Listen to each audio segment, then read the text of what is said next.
So in this question, a square loop of side 15 centimeter is given, and the speed of the loop is in this direction, and the speed is 2 centimeter per second. Okay, and the magnetic field in this region is 1 Tesla, and the direction is inwards.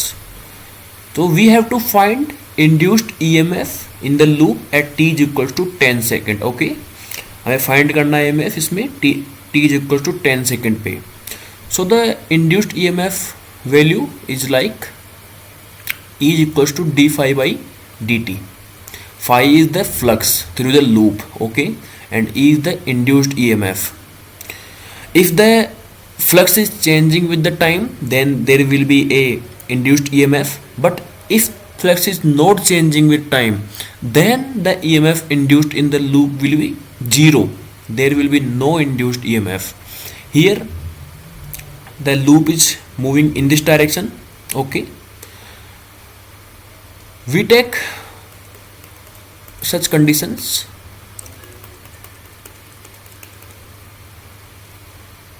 Suppose there is a loop and it is moving in this direction with a speed v. Okay, there is no work of v in this at this moment. The block is moving in this direction, or loop is moving in this direction. So what is happening here? The flux through the loop is decreasing with the time. Okay, the loop is going outwards of the magnetic field. The magnetic field only in this region.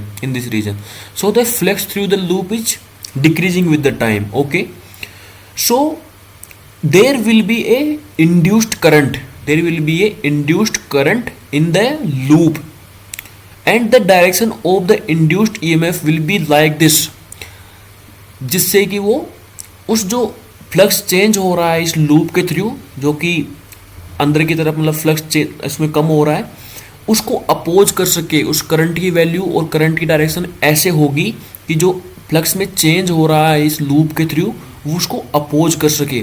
तो उस current की value, current की direction किस तरफ होगी? उस current की direction होगी इस तरफ.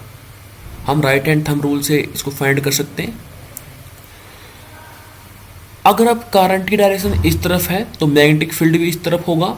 तो जो मैग्नेटिक फ्लक्स है वो इंक्रीज होगा इस लूप के थ्रू. ओके, सो ये अपोज कर रहा है. ठीक है, ये ऐसे नहीं है कि इसका साथ दे रहा है, मतलब कम होने में साथ दे रहा है. ये इसको कम नहीं होने दे रहा है. जो फ्लक्स इसमें से चेंज हो रहा है उसको कम नहीं होने दे रहा है. ठीक है, तो करंट की डायरेक्शन होगी इस तरफ. अब एक और कंडीशन लेते हैं अपन. Now this loop is here and it is moving in this direction, and it is moving in the magnetic field region. So what is happening here? Here the magnetic flux through the loop is increasing with the time. Yeah, we can say clearly the loop is moving towards the magnetic region, so the flux is increasing with the time.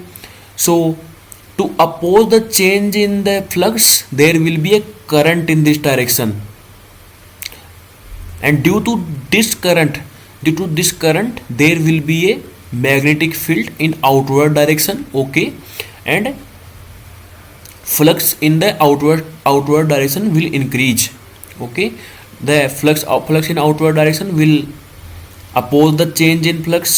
Okay, so ठीक है, in our case the loop is somewhere here.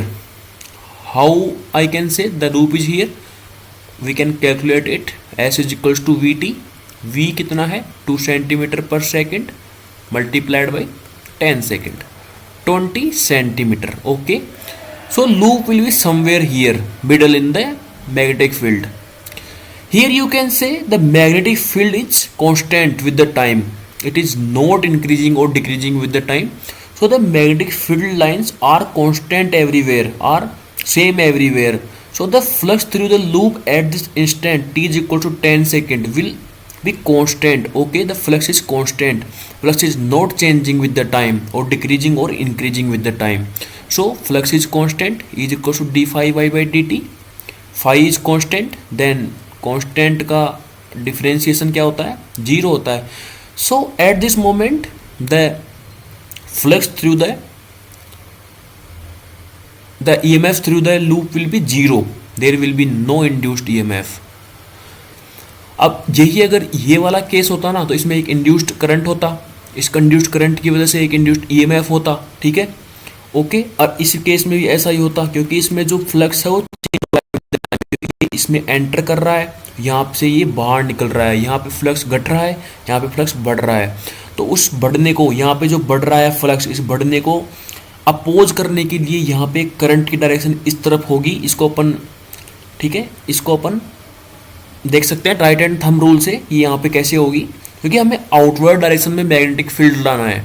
Outward direction में magnetic field लाना है जिससे कि ये जो flux में इंक्रीमेंट हो रहा है, जो इधर जा रहा है ना, ये इसमें जो इंक्रीमेंट हो रहा है, इसमें लूप में जो फ्लक्स का इंक्रीमेंट हो रहा है उसको अपोज करने के लिए क्या होगा, अपने को एक बाहर की तरफ मैग्नेटिक फील्ड चाहिए जो इसको अपोज कर सके. और बाहर की तरफ मैग्नेटिक फील्ड लाने के लिए अपन क्या करेंगे, राइट हैंड थंब रूल से अपन करंट की डायरेक्शन इस तरफ से लिख सकते हैं. ठीक है, यहाँ पे सेम है. यहाँ पे क्या हो रहा है, यहाँ पे जो लूप है यहाँ से बाहर निकल रहा है, तो क्या हो रहा है, इसमें से जो फ्लक्स की जो वैल्यू है वो घट रही है विद द टाइम. सो इस घटने को अपोज करने के लिए क्या करेंगे, इस घटने को अपोज करने के लिए इस लूप में एक करंट होगा इस तरफ, और इस करंट की वजह से जो मैग्नेटिक फील्ड आएगा वो आएगा अंदर की तरफ, जो कि क्या कर रहा है, अपोज कर रहा है इसके घटने को. ठीक है, इसको अंदर की तरफ बढ़ा रहा है वो, इसको घटने को अपोज कर रहा है वो. ठीक है, यहाँ पे ये सेम है, यहाँ पे मैग्नेटिक फील्ड हर जगह सेम है, यहाँ पे गट वट नहीं रहा है कुछ भी, यहाँ पे बीच में है बिल्कुल. ठीक है, यहाँ पे ये लूप जो है बीच में है बिल्कुल. यहाँ पे ना मैग्नेटिक फील्ड की वैल्यू यहाँ पे कांस्टेंट है बिल्कुल, यहाँ पे मैग्नेटिक फील्ड लाइंस भी हर जगह कांस्टेंट है. So the loop is in the constant flux region. So the EMF induced in this loop at this instant will be zero.